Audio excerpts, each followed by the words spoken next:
اهلا بيكم في قناة ترند النجوم المشاهير. كلنا عارفين ان تامر حسني من ساعة ما انفصل عن بسمة بوسيل ودايما الاشاعات بتطارد وكل حاجة بتطارد تامر حسني. تامر حسني رجع يتصدر بحث جوجل تاني بعد خطيبته السابقة، او على حسب كلامها اللي هي خطيبته السابقة، وقالت انا اتخطبت لتامر حسني لمدة سنة وكان قعدني في البيت وما بيحبش المواعيد المتأخرة.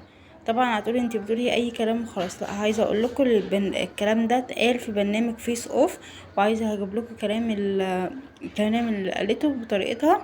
طبعا دي اسمها بسنت السبقي، كانت خطيبة تامر حسني على حسب كلامها وعلى حسب المصدر الكلام اللي هو قالت فيها هي.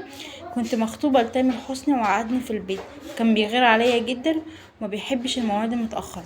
لغاية دلوقتي تامر حسني ما نفاش الخبر او اكده، بس ده متصدر مواقع البحث جوجل بسببه.